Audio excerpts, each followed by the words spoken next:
Thanks very much, Warwick, and thank you for the invitation to speak at Weaver. As Warwick said, I'm going to talk to you about using carbon dioxide laser surgery as a treatment for equine sarcoid. I'm glad to say that one of my colleagues, Ben Portis, is also with me here today. This is the first of two talks about sarcoids. So effectively I'm the warm-up act, I think, for Sabine from the University of Vienna, who's going to be following on from me. Just a little bit of background first about sarcoids, for those of you who aren't familiar with them. They were first categorised in 1936, and they are a locally aggressive fibroblastic tumour of equine skin. Currently we recognise 6 different types. The fibroblastic sarcoid, here we're looking from behind a gelding, looking between his back legs. The verrucous or sort of scaly type, this is quite an extensive plaque on a polo pony in South Africa. Occult lesions, often the early start of sarcoids, one of the early forms. This is a mare's brisket, and you can see quite subtle lesions that could easily be mistaken for instance, ringworm or perhaps rain school. Nodular sarcoids, very self-explanatory. And then mixed sarcoid, where we have 2 or more types of sarcoid present on one patient. And unfortunately, as you can see from this poor horse, pretty much a walking textbook of sarcoid. And finally, the very rare, fortunately very rare form of sarcoid, malevolent or malignant sarcoid, which is the exception to the rule, because this tumour will metastasizes via lymphatic and or blood vessels. So sarcoids have a worldwide distribution. In the UK, they're really quite common. We have a prevalence of around 7 to 9%. And they are the most commonly encountered tumour that we find in equids, making up about 30% of reported neoplasia. And they are, unfortunately, the most common skin-related cause of euthanasia in equids. There's a plethora of treatments for them, including various types of chemotherapy, various types of surgery, and also radiation therapy, things like brachytherapy. With any condition where there's a plethora of treatments, then that suggests to you, of course, that no single treatment is universally successful in cases. So why do we use carbon dioxide laser surgery? Well, I did have a couple of text slides, but then I'm glad to say Ben came to the rescue this morning and managed to provide me with one of our videos from one of our patients. So here we are doing laser surgery at Tate & Lee. You can see that it's pretty much bloodless surgery. We get really good hemostasis with the laser. So that means that there's a lot less tissue handling, there's no clamping, swabbing, tearing and shearing of tissue. And the laser cuts at about 95 degrees Celsius or just above, and so we get very good cauterization of the wound, so we get very little in the way of secondary infections when we're using the technique. And of course there's far less risk of seeding tumour cells than there would be when you're using a scalpel. So a really nice technique for excision of tumours, and a really very accurate technique as well. Once we finish the surgery, the excisional surgery, I then run over in a very painstaking way over the surgical bed, again just to improve cauterization and to make sure that there's no contamination with any remaining neoplastic cells as well.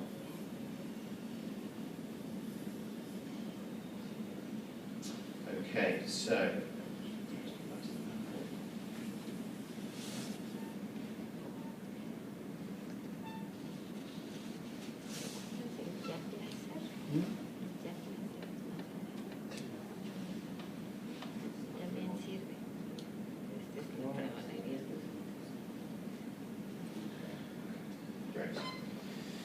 So that's the technique that we use, and these are the results of the study that we did. We surveyed or managed to follow up 47 patients from Tate & Lee. They were surveyed in March of 2012. It was a random selection. It was basically those owners who replied to the survey that we sent out. We had 46 horses or ponies and a single donkey. The mix of mares to geldings, overrepresentation of geldings, which fits in with the literature, which suggests that there is a higher incidence of sarcoid in geldings. About 53% of our patients were aged between 6 and 10 years of age, which more or less fits in with the sort of peak incidence that's usually quoted for sarcoids. Our patient predisposition was a little bit older than the usual quoted 6 or younger, but that's probably because the practice has a lot of competition and sports horses that are patients, and therefore you expect these animals to be a little bit older. 15% of the patients had a prior history of treatment of one form or another for the condition. The patients were treated between August 2008 and September 2011, and that gave us a follow-up of between 6 months to 42 months post-op. All of these cases were treated with laser alone. We now, as pretty much a standard adjunct actually after surgery, use acyclovir, much of which is obtained from the University of Vienna Vet School, as a standard adjunct to surgery these days, but these were just laser surgery alone. The data was supplied by contemporaneous clinical records and also from a questionnaire which was done by one of my dissertation students at Nottingham Trent University in the UK. So the headline results that we got very high rates of remission at the site of surgery, 92%. We noticed that prior treatment failures, however, more than doubled the risk of recrudescence, so a very important prognostic indicator. The horses returned very rapidly to work after surgery. 57% went back into work within 1 month, and in fact the researcher, the student who was doing the work for us, said that rather than categorising the return to work in months, we should have categorised it in weeks, because many returned to work that quickly. A further 23% went back into work within 2 to 3 months.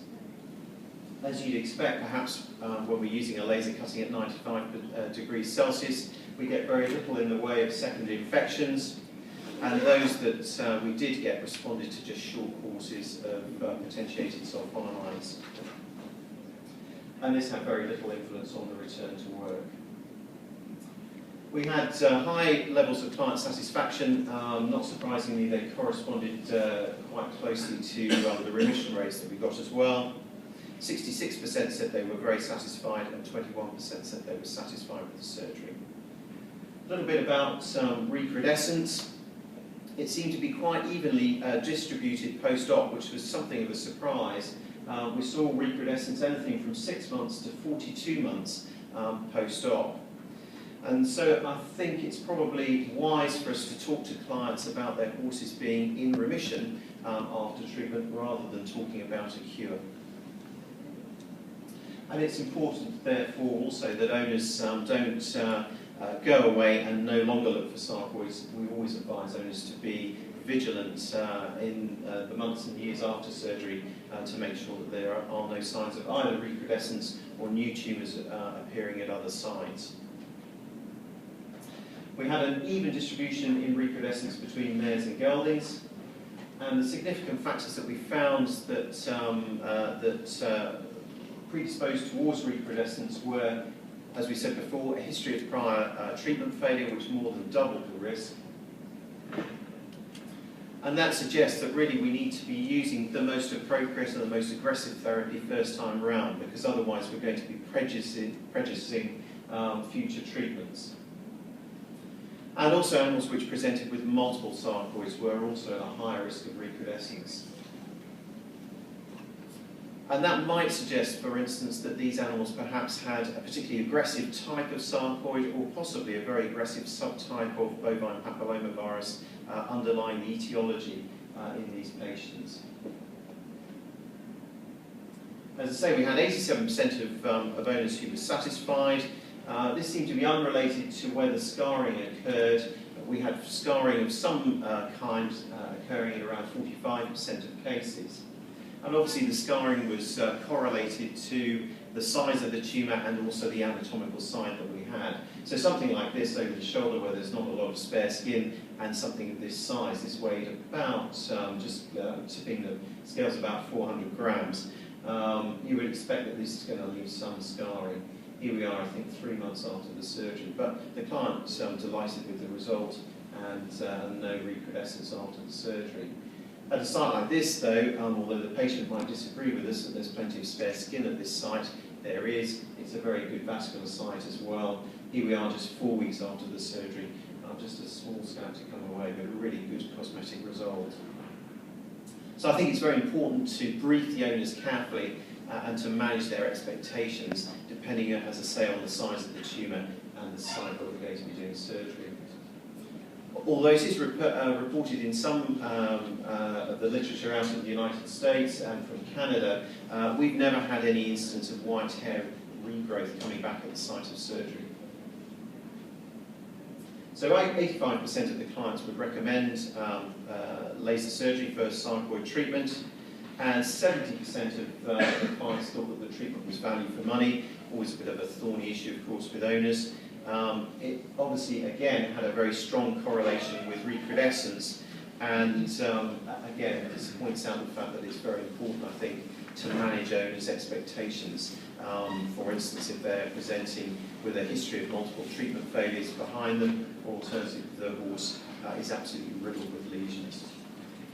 And there was also a strong correlation with GA cases, because those animals which had to undergo general anaesthesia for the procedure, that more than doubled the cost of the procedure for the client.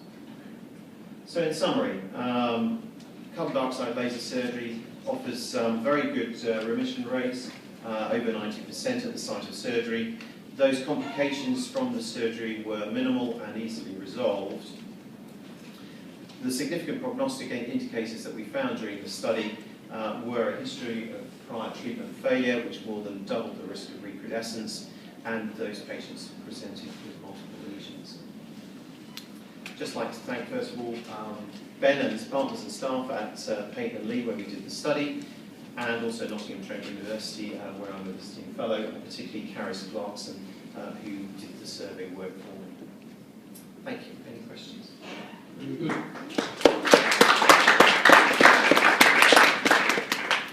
Jeremy, I've got a question. You had 47 cases, and when you talked at the outset about 6 different kinds, so it's pretty hard when you, based on 47, although it seems like a big number, when you start to break it down into type of case. Or were you able to associate recrudescence with any particular type of sarcoid and/or its location? Yes, we were. Definitely the fibroblastic lesions were the ones that we saw most recrudescence in, and I think probably those areas where we weren't able to get very good margins around the lesions would be the sites which would be most wary of getting recrudescence. Do you have any on the inside or the outside of the hole? Yes, we certainly have had.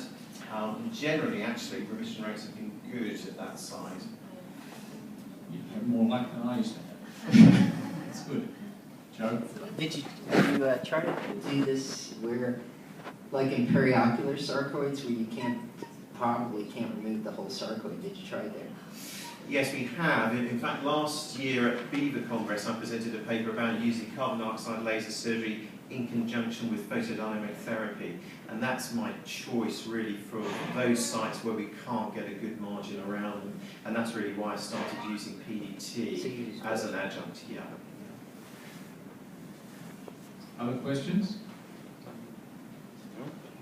Anyone who's been in practice for a long time has had to deal with some very refractory sarcoids, so that's quite encouraging. Congratulations. Thank you. That's right.